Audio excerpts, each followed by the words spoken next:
नमो भगवते तस्मै कृष्णायाद्भुतकर्मणे रूप नाम विभेदेन जगत कीर्तियो यतः सच्चिदानन्दरूपाय विश्वोत्पत्त्यादिहेतवे तापत्रय विनाशाय श्रीकृष्णाय वयं नुमः। श्रीमद्भागवत महापुराण तृतीय स्कंध 25वां अध्याय देवहूति का प्रश्न तथा भगवान कपिल द्वारा भक्ति योग की महिमा का वर्णन। सौनक जी ने पूछा, सूत जी, तत्वों की संख्या करने वाले भगवान कपिल साक्षात अजन्मा नारायण होकर भी लोगों को आत्म ज्ञान का उपदेश करने के लिए अपनी माया से उत्पन्न हुए थे। मैंने भगवान के बहुत से चरित्र सुने हैं, तथापि इन योगी प्रवर पुरुष श्रेष्ठ कपिल जी की कीर्ति को सुनते सुनते मेरी इंद्रियां तृप्त नहीं होती। सर्वथा स्वतंत्र श्रीहरि अपनी योग माया द्वारा भक्तों की इच्छा के अनुसार शरीर धारण करके जो जो लीलाएं करते हैं वे सभी कीर्तन करने योग्य हैं। अतः आप मुझे वे सभी सुनाइए, मुझे उन्हें सुनने में बड़ी श्रद्धा है। सूत जी कहते हैं, मुने, आपकी भांति जब विदुर ने भी यह आत्मज्ञान विषयक प्रश्न किया तो श्री व्यास जी के सखा भगवान मैत्री जी प्रसन्न होकर इस प्रकार कहने लगे। श्री मैत्री जी ने कहा, विदुर जी, पिता के वन में चले जाने पर भगवान कपिल जी माता का प्रिय करने की इच्छा से उस बिंदुसर तीर्थ में रहने लगे। एक दिन तत्व समूह के पारदर्शी भगवान कपिल कर्म कलाप से विरक्त हो आसन पर विराजमान थे। उस समय ब्रह्मा जी के वचनों का स्मरण करके देवहूति ने उनसे कहा। देवहूति बोली, भूमन प्रभु, इन दुष्ट इंद्रियों की विषय लालसा से मैं बहुत ऊब गई हूँ और इनकी इच्छा पूरी करते रहने से ही घोर अज्ञानांधकार में पड़ी हुई हूँ। अब आपकी कृपा से मेरी जन्म परंपरा समाप्त हो चुकी है। इसी से इस दुस्तर अज्ञानांधकार से पार लगाने के लिए सुंदर नेत्र रूप आप प्राप्त हुए हैं। आप संपूर्ण जीवों के स्वामी भगवान आदि पुरुष हैं तथा अज्ञानांधकार से अंधे पुरुषों के लिए नेत्र स्वरूप सूर्य की भांति उदित हुए हैं। देव, इन देह गेह आदि में जो मेरेपन का दुराग्रह होता है वह भी आपका ही कराया हुआ है। अतः अब आप मेरे इस महामोह को दूर कीजिए। आप अपने भक्तों के संसार रूप वृक्ष के लिए कुठार के समान हैं। मैं प्रकृति और पुरुष का ज्ञान प्राप्त करने की इच्छा से आप शरणागत वत्सल की शरण में आई हूँ। आप भागवत धर्म जानने वालों में सबसे श्रेष्ठ हैं। मैं आपको प्रणाम करती हूँ। श्री मैत्री जी कहते हैं, इस प्रकार माता देवहूति ने अपनी जो अभिलाषा प्रकट की वह परम पवित्र और लोगों का मोक्ष मार्ग में अनुराग उत्पन्न करने वाली थी। उसे सुनकर आत्मज्ञ सत्पुरुषों की गति श्री कपिल जी उसकी मन ही मन प्रशंसा करने लगे और फिर मृदु मुस्कान से सुशोभित मुखार बिंद से इस प्रकार कहने लगे। भगवान कपिल ने कहा, माता, यह मेरा निश्चय है कि आध्यात्म योग ही मनुष्यों के आत्यांतिक कल्याण का मुख्य साधन है। जहाँ दुख और सुख की सर्वथा निवृत्ति हो जाती है, साध्वी सब अंगों से संपन्न उस योग का मैंने पहले नारद आदि ऋषियों के सामने उनकी इच्छा सुनने की इच्छा होने पर वर्णन किया था। वही अब मैं आपको सुनाता हूं। इस जीव के बंधन और मोक्ष का कारण मन ही माना गया है। विषयों में आसक्त होने पर वह बंधन का हेतु होता है और परमात्मा में अनुरक्त होने पर वही मोक्ष का कारण बन जाता है। जिस समय यह मन में और मेरेपन के कारण होने वाले काम, लोभ आदि विकारों से मुक्त एवं शुद्ध हो जाता है, उस समय वह सुख दुख से छूटकर सम अवस्था में आ जाता है। तब जीव अपने ज्ञान, वैराग्य और भक्ति से युक्त हृदय से आत्मा को प्रकृति से परे, एकमात्र, अद्वितीय, भेद रहित, स्वयं प्रकाश, सूक्ष्म, अखंड और उदासीन, सुख दुख शून्य देखता है तथा प्रकृति को शक्तिहीन अनुभव करता है। योगियों के लिए भगवत प्राप्ति के निमित्त सर्वात्मा श्री हरि के प्रति की हुई भक्ति के समान और कोई मंगलमय मार्ग नहीं है। विवेकी जन संग या आसक्ति को ही आत्मा का अच्छेद बंधन मानते हैं, किंतु वही संग या आसक्ति जब संतों, महापुरुषों के प्रति हो जाती है तो मोक्ष का खुला द्वार बन जाती है।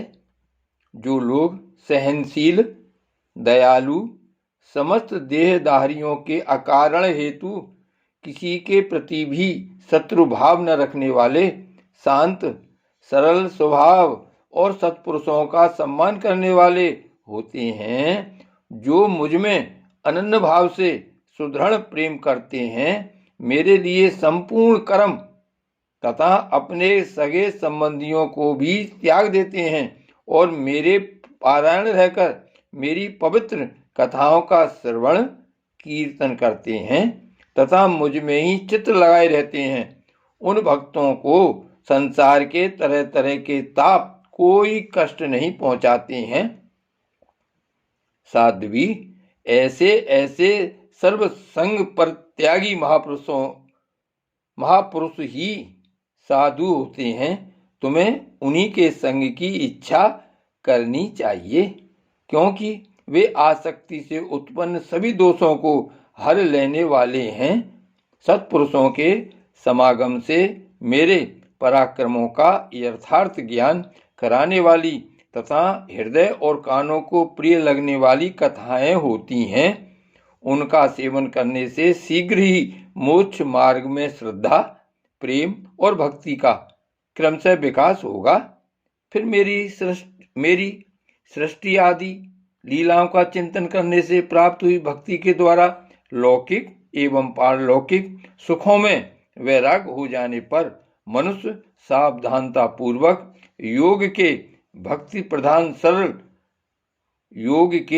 प्रधान सरल उपायों से समाहित होकर मनोनिग्रह के लिए यत्न करेगा। इस प्रकार प्रकृति के गुणों से उत्पन्न हुए शब्दादि विषयों का त्याग करने से, वैराग्य युक्त ज्ञान से, योग से और मेरे प्रति की हुई सुदृढ़ भक्ति से मनुष्य मुझ अपने अंतरात्मा को इस देह में ही प्राप्त कर लेता है। देवहूति ने कहा, भगवान, आपकी समुचित भक्ति का स्वरूप क्या है और मेरी जैसी अबलाओं के लिए कैसी भक्ति ठीक है, जिससे कि मैं सहज में ही आपके निर्वाण पद को प्राप्त कर सकूं। निर्वाण स्वरूप प्रभु, जिसके द्वारा तत्वज्ञान होता है और जो लक्ष्य को भेदने वाले बाण के समान भगवान की प्राप्ति कराने वाला है, वह आपका कहा हुआ योग कैसा है और उसके कितने अंग हैं? हरे, यह सब आप मुझे इस प्रकार समझाइए जिससे कि आपकी कृपा से मैं मंदमती स्त्री जाति भी इस दुर्बोध विषय को सुगमता से समझ सकूं। श्री मैत्री जी कहते हैं, विदुर जी, जिसके शरीर से उन्होंने स्वयं जन्म लिया था, उस अपनी माता का ऐसा अभिप्राय जानकर कपिल जी के हृदय में स्नेह उमड़ आया और उन्होंने प्रकृति आदि तत्वों का निरूपण करने वाले शास्त्र का, जिसे सांख्य कहते हैं, उपदेश किया। साथ ही भक्ति विस्तार एवं योग का भी वर्णन किया। श्री भगवान ने कहा, माता, जिसका चित्त एकमात्र भगवान में ही लग गया है, ऐसे मनुष्य की वेद विहित कर्मों में लगी हुई तथा विषयों का ज्ञान कराने वाली कर्मेंद्रियां एवं ज्ञानेंद्रियां दोनों प्रकार की इंद्रियों की जो सत्व मूर्ति श्री हरि के प्रति स्वाभाविकी प्रवृत्ति है, वही भगवान की अहेतु की भक्ति है। यह मुक्ति से भी बढ़कर है, क्योंकि जठरानल जिस प्रकार खाए हुए अन्न को पचाता है, उसी प्रकार यह भी कर्म संस्कारों के भंडार रूप लिंग शरीर को तत्काल भस्म कर देती है। मेरी चरण सेवा में प्रीति रखने वाले और मेरी ही प्रसन्नता के लिए समस्त कार्य करने वाले कितने ही बड़भागी भक्त, जो एक दूसरे से मिलकर प्रेम पूर्वक मेरे ही पराक्रमों की चर्चा किया करते हैं, मेरे साथ एक ही भाव सायुज मोक्ष की भी इच्छा नहीं करते। माँ, वे साधुजन अरुण नयन एवं मनोहर मुखार बिंद से युक्त मेरे परम सुंदर और वरदायक दिव्य रूपों की झांकी करते हैं और उनके साथ सप्रेम संभाषण भी करते हैं, जिसके लिए बड़े बड़े तपस्वी भी लालायित रहते हैं। दर्शनीय अंग प्रत्यंग उदार हास विलास मनोहर चितवन और सुमधुर वाणी से युक्त मेरे उन रूपों की माधुरी में उनका मन और इंद्रियां फंस जाती हैं। ऐसी मेरी भक्ति न चाहने पर भी उन्हें परम पद की प्राप्ति करा देती है।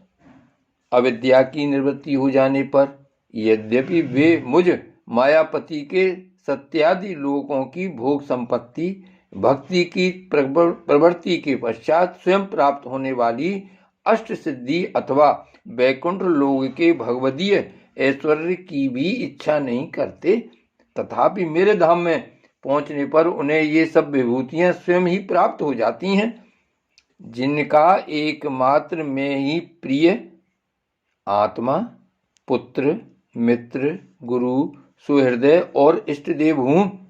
वे मेरे ही आश्रय में रहने वाले भक्तजन शांति में वैकुंठ धाम में पहुंचकर किसी प्रकार भी इन दिव्य भोगों से रहित नहीं होते और न उन्हें मेरा काल चक्र ही ग्रस सकता है। माता जी, जो लोग इहलोक परलोक और इन दोनों लोकों में साथ जाने वाले वासना में लिंग देह को तथा शरीर से संबंध रखने वाले जो धन पशु एवं गृह आदि पदार्थ हैं, उन सब को और अन्यान्य संग्रह को भी छोड़कर अनन्य भक्ति से सब प्रकार मेरा ही भजन करते हैं। उन्हें मैं मृत्यु रूप संसार सागर से पार कर देता हूँ। मैं साक्षात भगवान हूँ, प्रकृति और पुरुष का भी प्रभु हूँ तथा समस्त प्राणियों का आत्मा हूँ।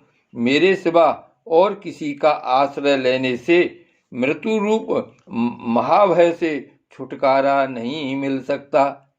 मेरे भय से यह वायु चलती है, मेरे भय से सूर्य तपता है, मेरे भय से इंद्र वर्षा करता और अग्नि जलाती है तथा मेरे ही भय से मृत्यु अपने कार्य में प्रवृत्त होता है। योगी जन ज्ञान वैराग्य युक्त भक्ति योग के द्वारा शांति प्राप्त करने के लिए मेरे निर्भय चरण कमलों का आश्रय लेते हैं। संसार में मनुष्य के लिए सबसे बड़ी कल्याण प्राप्ति यही है कि उसका चित्त तीव्र भक्ति योग के द्वारा मुझ में लगकर स्थिर हो जाए। श्री भागवत भगवान की जय। श्री गोवर्धन नाथ की जय। श्री वल्लभाधीश की जय। श्याम स्वरूप श्री यमुने महारानी की जय। परम दयाल गोसाई जी की जय। श्री गोकुलनाथ की जय। जय जय श्री गोकुलेश, जय जय श्री गोकुलेश।